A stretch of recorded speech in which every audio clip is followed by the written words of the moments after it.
Langit biru di Jakarta. Penampakan ini memang sangat jarang terjadi, tapi tidak akhir-akhir ini. Seiring sebulan penerapan work from home dan 2 pekan pembatasan sosial berskala besar untuk mencegah penyebaran COVID-19, perubahan signifikan terlihat di langit Jakarta. Polusi yang biasanya menutupi langit ibu kota, kini sirna. Foto bersihnya langit Jakarta berhasil diabadikan oleh Michael Arshi, seorang pilot salah satu maskapai tanah air.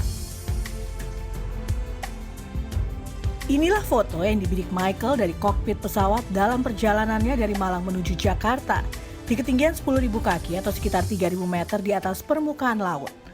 Di foto yang viral ini kawasan Jakarta terlihat jelas. Seperti kawasan Monas, Lingkar Semanggi, dan Kompleks Gelora Bung Karno GBK. Amazed banget, karena biasanya waktu saya take off dari Soekarno-Hatta di ketinggian 500 kaki atau 150 meter saja itu udah mulai kelihatan kaut polusinya. Makanya di momen yang sangat jarang ini, saya langsung cepat ambil kamera lalu saya foto. Gak nyangka malah jadi viral. Penerapan work from home dan pembatasan sosial berskala besar memang membantu perbaikan udara di Jakarta, meski bukan faktor tunggal. Berdasarkan pemantauan Dinas Lingkungan Hidup Jakarta, di 5 stasiun pemantauan kualitas udara menunjukkan adanya penurunan tingkat polutan PM2,5 meski tidak signifikan. Partikulat PM2,5 adalah partikel udara berukuran lebih kecil dari 2,5 mikron, tepatnya polusi debu halus, yang mudah terserap paru-paru dan menyebabkan jarak pandang tidak terlihat serta berkabut. Batas maksimal paparan PM2,5 di Indonesia adalah 65 mikrogram. Berikut perbandingan konsentrasi polutan PM2,5 sebelum dan saat work from home mulai 9 Maret hingga 12 April 2020. Pada periode 9 hingga 15 Maret atau sebelum work from home, tingkat polusi bervariasi dan tertinggi terpantau di stasiun pemantauan Lubang Buaya. Begitu pula di minggu berikutnya. Konsentrasi polutan PM2,5 menurun mulai saat penerapan work from home minggu ketiga dan 4. Di stasiun pemantauan Bundaran HI dan Kelapa Gading turun dari sekitar 25% menjadi 3%.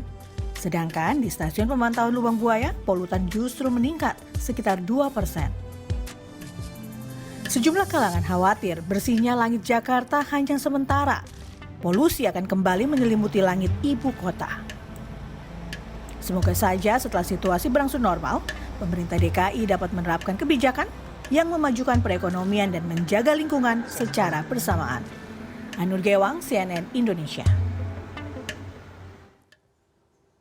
Dwi Sawung, manajer kampanye urban dan energi Walhi, kita coba konfirmasi mengenai situasi dan kondisi langit biru di Jakarta ini. Selamat sore Mbak Dwi. Ya, sore Mas. Oh, sorry Mas Dwi ya, sorry.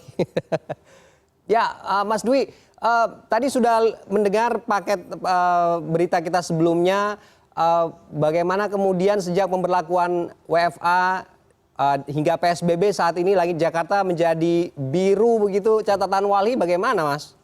Kalau kita lihat sih memang kalau secara visual memang jadi smoke-nya itu hilang gitu ya, karena kendaraannya kan juga berkurang gitu ya. Tapi kalau kita lihat ke parameternya gitu ya, kayak PM2,5, kemudian ada CO gitu ya, PM10 itu masih tinggi, bahkan hari Jumat kemarin itu juga masih tinggi gitu ya. Oke. Hari Jumat. Jadi kemungkinan ini kalau dari sisi transport memang kita berkurang gitu ya.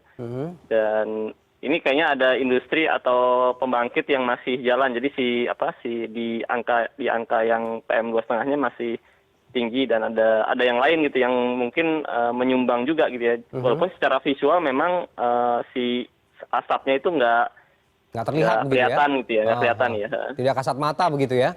Iya. Oke, Mas Dwi berarti ini kondisinya tidak linear dong dengan kualitas udara saat ini? Iya, tergantung parameternya ya, kan macam-macam ya.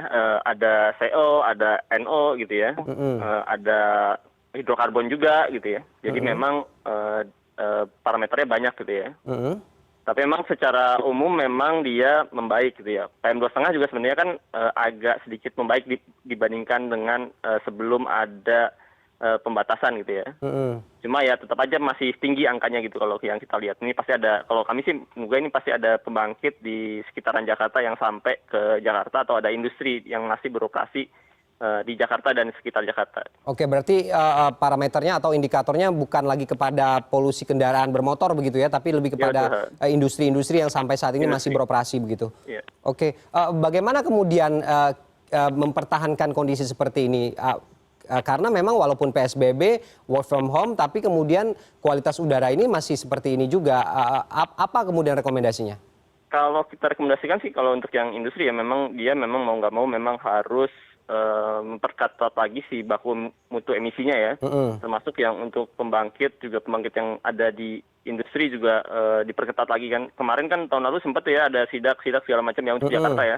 Itu harusnya dilanjutin. Apakah sekarang mereka masih beroperasinya sesuai atau jangan-jangan mumpung lagi nggak ada orang ini dia beroperasi dengan mumpung nggak diawasi ya, dan nggak ada orang lagi pada di rumah aja dia beroperasi melanggar gitu. Nah itu harus diawasi. Kemudian juga sebenarnya kalau yang sekarang cerah gitu ya harusnya dipertahankan juga nanti gitu ya sesudah pandemi ini dipertahankan, mengurangi kendaraan pribadinya berkurang, kan sekarang yang beredar berkurang ya. Kita jaga supaya kita masih tetap melihat gunung sesudah pandemi ini gitu ya. Jadi jangan hanya ada pandemi aja kita bisa melihat keindahan alam gitu ya. Sesudah ada pandemi harusnya kita juga masih tetap bisa lihat gunung dari Jakarta. Oke, Mas Dwi, dari hasil studi mungkin atau dari literatur yang dimiliki oleh Walhi, kemudian disampaikan juga bahwa ada pengaruh dari paparan polusi ini kepada bagaimana dengan mempertinggi risiko kematian akibat COVID-19 ini. Ini jadi konsen serius juga nggak? Iya, memang ini jadi hal serius juga. Sebenarnya kalau kita lihat di beberapa tempat yang polusinya tinggi, dia lebih rentan orang sebenarnya. Karena paru-parunya kan jadi lebih lemah sih sebenarnya ya. Jadi lebih lemah. Tapi kita belum punya penelitian yang konklusif ya soal ini ya. Yang pasti kalau dilihat dari datanya di dunia memang ada hubungannya dengan kota-kota yang berpolusi itu dengan jumlah korban sebenarnya. Korbannya banyak juga tapi belum konklusif ya, karena kan kita juga harus lihat faktor-faktor lain juga sih sebenarnya ya. Tapi ya memang ini salah satu yang menunjukkan bahwa ini polusi juga punya peran yang cukup tinggi terhadap angka kematian dari COVID ini. Oke, kalau gitu melihat Jakarta menjadi salah satu wilayah pandemi, mewabahnya COVID-19 ini, kita juga ingin mendapatkan tips bagaimana kemudian kita paling tidak mempertahankan kondisi udara dengan kualitas udara yang baik ini di tengah pandemi ini. Apa hal-hal kecil mungkin atau hal-hal, ya kalau hal yang besar mungkin akan butuh parameter yang lebih luas begitu, tapi hal-hal kecil di tengah masyarakat untuk kemudian menjaga situasi seperti ini, udara bersih dan kualitas udara juga baik begitu. Apa tipsnya dari Walhi ini, Mas Dwi? Sebenarnya ya mengurangi kalau yang untuk individu sih sebenarnya mengurangi berpergian itu sebenarnya bermanfaat banget untuk mengurangi emisi yang kita hasilkan juga sebenarnya ya. Jadi tidak terlalu sering berpergian yang mengakibatkan ada emisi juga. Dan kebetulan sebenarnya kalau kita lagi di rumah sekarang, kebetulan lagi nggak ada pekerjaan, terus agak sedikit pengen matahari gitu ya. Menanam pohon juga sebenarnya membantu juga. Berkebun, menanam pohon gitu mengurangi si polusi itu. Oke, dan juga jangan membakar sampah begitu ya? Juga mungkin juga sampah ya juga jadi masalah juga ya, sampah jadi dibakar gitu ya. Harusnya nggak usah dibakar juga perlu sih. Apalagi kalau sekarang kan di Indonesia tuh masih kebanyakan organik ya. Jadi jadi lebih mudah sebenarnya di kompos biasa aja, dia nggak perlu pakai teknologi yang canggih juga bisa diolah gitu. Oke. Kemudian juga sebenarnya soal udara ini penting banget gitu ya. Ketika sebenarnya paru-parunya lemah, itu jadi kalau ada penyakit seperti COVID ini yang menyerang pernafasan itu jadi lebih lebih letal lah gitu ya, lebih membunuh dibanding kondisi udaranya tidak tercemar, tidak merokok, tidak terpapar polusi gitu ya. Jadi dia lebih kuat sebenarnya paru-parunya dibandingkan dengan